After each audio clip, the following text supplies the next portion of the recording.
Alright, so today we're going to be making our famous fried ham and cheese sandwich. Pretty simple recipe. All you need are a few simple ingredients. We have some leftover sliced ham, some bread, onions, butter, mayonnaise, and mustard. So, let's get started. After you bring your pan up to a high heat, turn it down to medium. Then, add a splash of olive oil,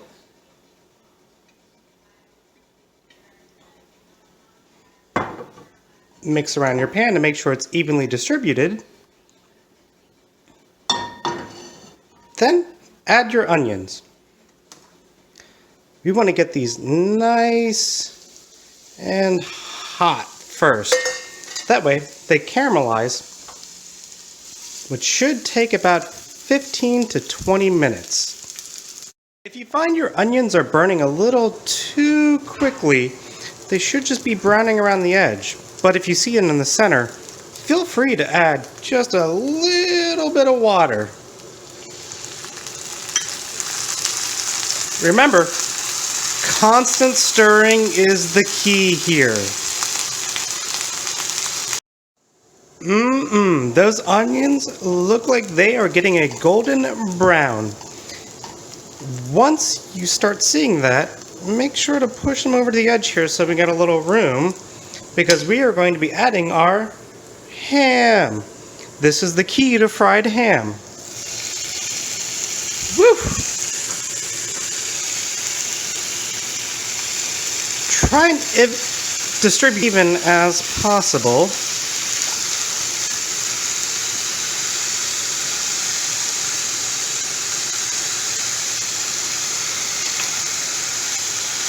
And just like the onions, make sure you're constantly mixing so that every edge is getting well cooked.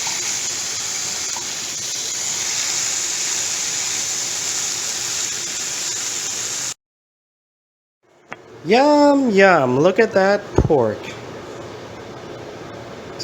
Once you get a little golden crown crust and the onions look ready, go ahead and move it over toward your side pan to be used later. Alrighty, we needed both hands to do that, so now that everything's set aside, we're going to go ahead and start prepping our main skillet here. Preheated on high for the time being so that it can get enough heat. Once it feels warm enough, go ahead, turn that down again, and we're starting to prep our sandwiches. For sandwiches, what we do, this is number 1, this is number 2, top and bottom. And we're making 2 sandwiches tonight, so we're going to just give a little bit of Dijon sauce. There we go. Make sure you spread those evenly, because you don't want too much of a bold taste on one bite at any time. And number 2. Here we go.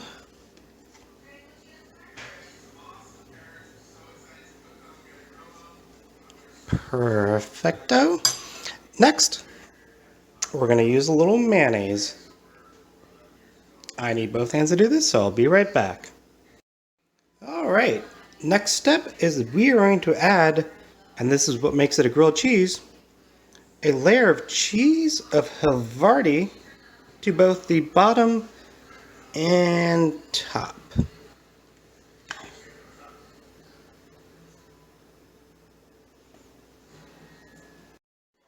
Next, we're going to be adding our actual sandwich toppings. So we want to give a generous dab of the ham. Keep in mind, this is the protein of the meal, so there's nothing known as too much ham. The more, the better. Then we want to put a layer of our caramelized onions there. This is what's going to give it that extra kick.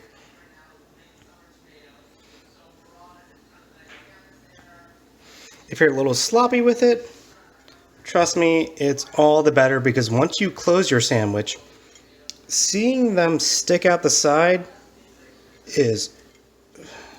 it's fantastic.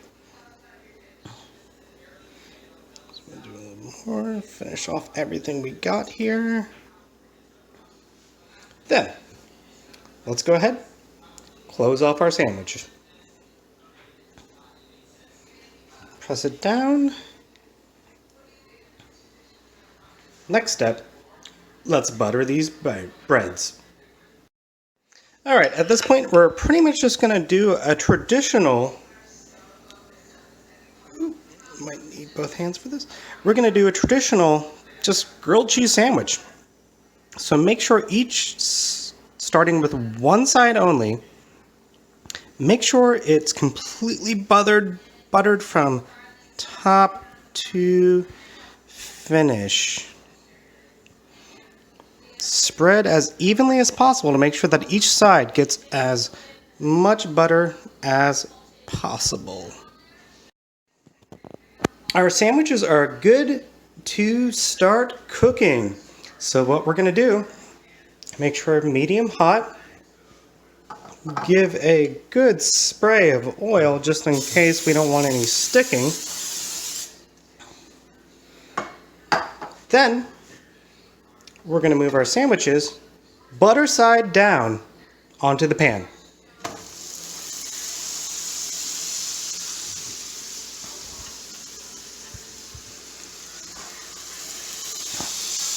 Whew.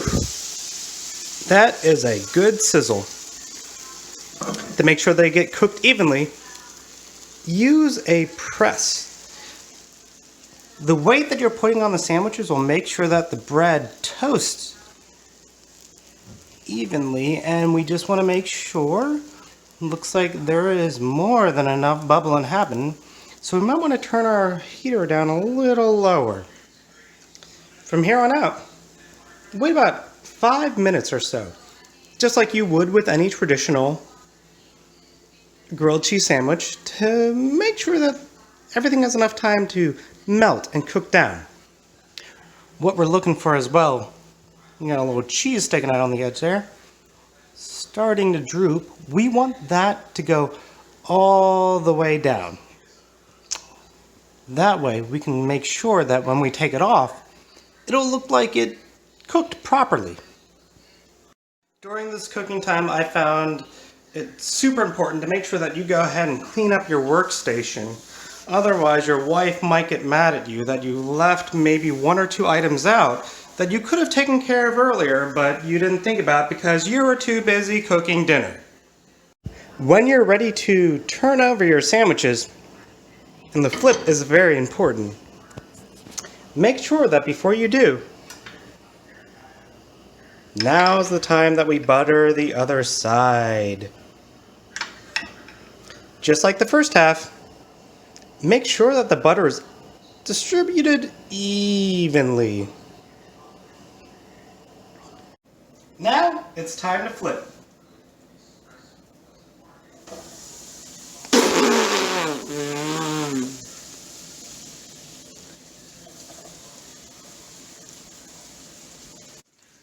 It's burnt! It's burnt! It's all burnt! Pretend that. I don't know! Pretend that last flip never happened. Insert sous chef and flip them again. Why is it burnt? And try not to ruin Easter dinner. It's so hot! I don't know if this is real or... That final product does look delish. Perfectly done. What you want to look for is the melted cheese on the outside. Oh, I love seeing a little bit of the ham come through. So, let's do a cross section. That's yours. And we're cutting. And we're cutting.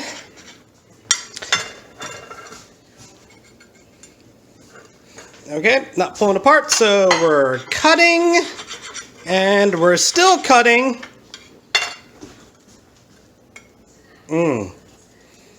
That is a fried ham and cheese sandwich. You're welcome, everyone.